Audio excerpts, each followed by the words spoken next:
Thanks, Mr Speaker. My question's to the Prime Minister. The cashless debit card presently restricts 80% of working-age welfare payments in vulnerable communities from being spent on alcohol, drugs and gambling. Will you, Prime Minister, guarantee there will be no increase in the number of drunken violent acts suffered by women and children when you cancel the card as you've promised? Order. Members on my right.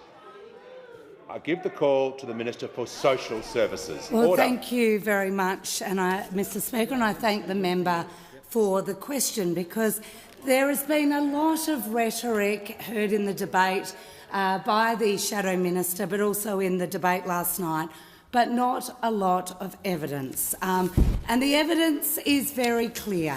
It was laid out. It was laid out in the ANAO report, and I remind the House that the government did not demonstrate. The Minister will just resume her seat for a moment. Order. Questions have been heard in silence. Answers will be heard in silence. This is question time and it is answer time as well.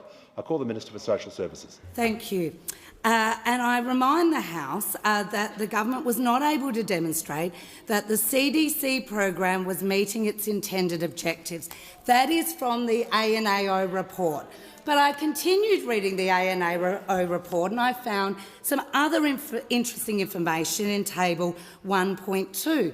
And that is in 2020, the then former government reduced in the objectives of the Act to actually reference violence and harm and the reduction in trial sites. That was point B, and it removed that actually from the objectives. So in the new objectives, there was no reference to trying to determine whether violence or harm was reducing. Order. The Minister will just pause. The member for Deakin. Point of order, Mr Speaker, on relevance. The question was, will the Prime Minister or the Minister in his stead promise that there won't be more violence inflicted on women and children as a result of putting more alcohol and drugs? The member will resume his seat. The Minister is being completely relevant and referring to the program and the ANO report regarding the outcomes. And I give the call to the Minister, who will be heard in silence. So in 2015, the former government was then interested in whether or not the cashless debit card reduced violence or harm in the trial areas, but by 2020 they were no longer interested. And why? Why, you might wonder?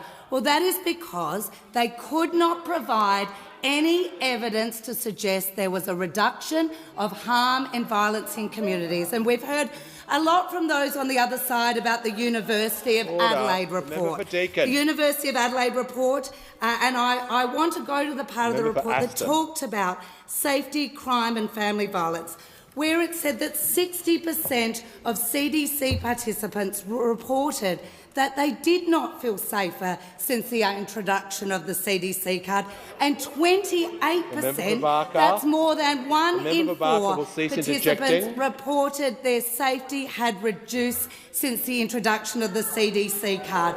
So if we go to the evidence, and ignore the ideological rhetoric from those over, we see that this program did not make a difference when it came to safety and harm. Indeed, what it did for participants is make discrimination normalised in communities, stigma normalised in communities, and of course it had practical problems that meant that people couldn't buy a second-hand fridge because they didn't have enough cash. It meant that families couldn't take their children to the football because they didn't have enough cash. This has had real problems in communities and we are acting to fix it.